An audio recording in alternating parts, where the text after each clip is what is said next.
28 सीटों पर होने जा रहे उपचुनाव में हाटपिपलिया सबसे हॉट सीट बन चुकी है।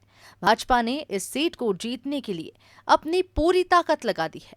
खुद मुख्यमंत्री शिवराज सिंह चौहान न सिर्फ इस सीट की लगातार मॉनिटरिंग कर रहे हैं, बल्कि लगातार यहां सभाओं के माध्यम से भाजपा के पक्ष में माहौल बनाने में जुटे हुए हैं। दूसरी तरफ भाजपा के कई दिग्गज नेताओं ने भी प्रचार की कमान संभाल रखी है।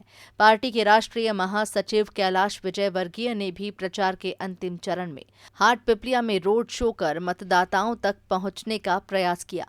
अपने रोड शो के माध्यम से कैलाश विजयवर्गीय ने प्रत्याशी मनोज चौधरी के साथ कई गांवों में प्रचार अभियान भी चलाया। डिजियाना संवाददाता अभिषेक मिश्रा से खास बातचीत में कैलाश विजयवर्गीय ने ये दावा किया है कि भाजपा सभी 28 सीटें जीतने जा रही है।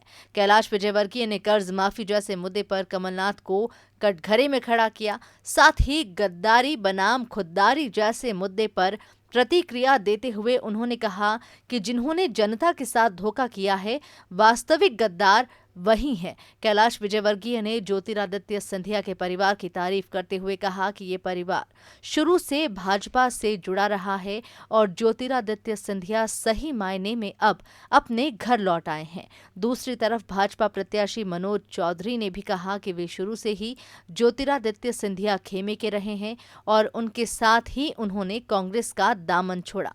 मनोज चौधरी ने अपनी बड़ी जीत का भी दावा किया है।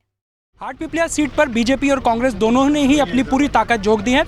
बीजेपी के राष्ट्रीय महासचिव और दिग्गज नेता कैलाश विजयवर्गीय भी चुनाव के अंतिम क्षणों में यहां पहुंचकर मतदाताओं के पास पहुंच रहे हैं। रोड शो अभी उन्होंने किया है और इस वक्त हमारे साथ मौजूद हैं कैलाश विजयवर्गीय जी। सर, कमलनाथ जी बोल रहे हैं बीजेपी उन 2 सीटों का नाम बताए 28 में से जो जीत रहे हैं।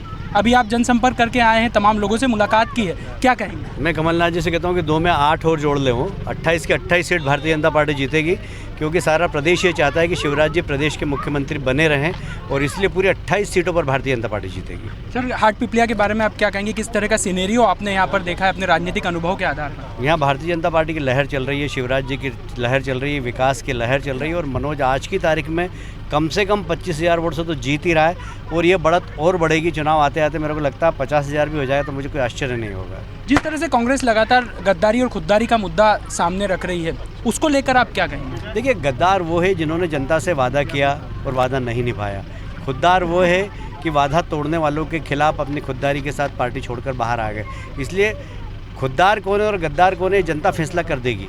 इनको प्रमाण पत्र देने की ज़रूरत नहीं है। ये चुनाव इसी बात का है कि कौन गद्दार है और कौन खुददार है। मैं दावे से कहता हूं कि प्रदेश की जनता शिवराज जी भारतीय जनता पार्टी के प्रति अपना विश्वास प्रकट कर चुकी है और बहुत सारे ऐसे चेहरे बेनकाब होंगे जिन्होंने प्रदेश की जनता के साथ 2 लाख का कर्ज माफ़ करने का वादा किया था, वो गद्दारी की। बेरोजगार नौजवानों को 4,000 का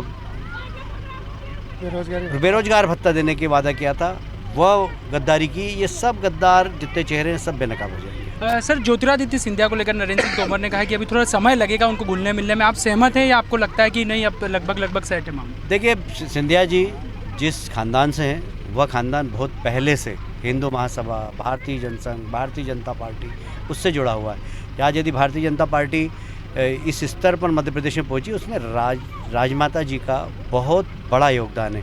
इसलिए इस खानदान में अगर सिंधिया जी कांग्रेस में रहे कुछ समय तो ठीक है, वापस अपने घर में आ गए। इसलिए उनमें संस्कार ही हिंदू महासभा और भारतीय जनसंघ के, तो मैं नहीं समझता कि उनको भारतीय जनता पार्टी में कहीं पर भी कोई तकलीफ हो। लेकिन कमलनाथ जी बोल रहे हैं कि सिंधिया जी को दूल्हा तो बना लिया लेकिन दामाद नहीं बन पाए। सिंधिया जी पार्टी के नेता हैं, हम सब के नेता हैं। कार्यकर्ता ने उनको स्वीकार किया है और उनका सम्मान जिस प्रकार होना चाहिए उस प्रकार का सम्मान आज भी है और भविष्य में मिलेगा। सर, पूरी 28 सीटें आपके मुताबिक, क्योंकि आप ग्वालियर चंबल भी होकर आए, सब दूर भारतीय जनता पार्टी की लहर है, मुझे कोई आश्चर्य नहीं होगा। 28 की 28 सीट हम जीत सकते। मनोज चौधरी जी, आपसे मेरा सवाल है, क्या आपने कभी ये सोचा था कि कैलाश विजयवर्गीय जैसे दिग्गज नेता आपके लिए प्रचार करेंगे? बिल्कुल नहीं, लेकिन भारतीय जनता पार्टी में कितने ही बड़े नेता मैं इस बात के लिए बहुत उत्साहित और बिल्कुल गौरवान्वित समझता हूँ कि एक बड़ा हो या छोटा नेता सब अपने आप को कार्यकर्ता मानकर भारतीय जनता पार्टी में काम करते हैं। एक और मेरा सवाल था ये कि बाकी तो जो सिंधिया समर्थक थे उन्होंने कांग्रेस छोड़ी थी, लेकिन आप सिंधिया समर्थकों में शामिल नहीं थे। आपका क्या कारण रहा? सिंधिया समर्थक ही रहा। आप पहला मेरा रिकॉर्ड दिखा कर देखें, मैं एकमात्र अगर सभा करवाई थी मेरे चुनाव में तो सिंधिया जी की। जीतू पटवारी जी बोल रहे हैं उनका टिकट था। टिकट सिंधिया जी के अलावा किसी का नहीं था। कितनी जीत का दावा करेंगे? 1000% जीतेंगे और मजबूती से जीतेंगे। तो बीजेपी भी यहाँ पर जोश में दिखाई दे रही है। कैलाश विजयवर्गीय ने रोड शो किया, उनके साथ मनोज चौधरी हैं जिन्होंने सीधे तौर पर ये कहा है कि उनके पक्ष में माहौल है और चुनाव वो जीतेंगे। लेकिन फिलहाल जिस तरह से दोनों ही राजनीतिक दलों के बड़े नेताओं प्रत्याशी अपने अपने दावे कर रहे हैं, उसने निश्चित तौर पर ये जो पूरा इलाका है यहाँ पर मतदाताओं के साथ साथ तमाम राजनीतिक विशेषज्ञों के दिलों की धड़कन भी बढ़ा दी है। कैमरा पर्सन नीलेश करोसिया के साथ अभिषेक मिश्रा, DGNR न्यूज़, हाटपिपलिया। भाजपा ने हाटपिपलिया सीट को प्रतिष्ठा का प्रश्न बना लिया है। यही वजह है कि भाजपा ने यहां अपने सारे पत्ते खोल दिए हैं। अब देखना खास होगा कि इस हॉट और चर्चित चुनाव सीट पर नतीजों का ऊंट किस करवट बैठता है। कैमरा पर्सन नीलेश करोसिया के साथ अभिषेक मिश्रा की रिपोर्ट, DGNR न्यूज़, हाटपिपलिया।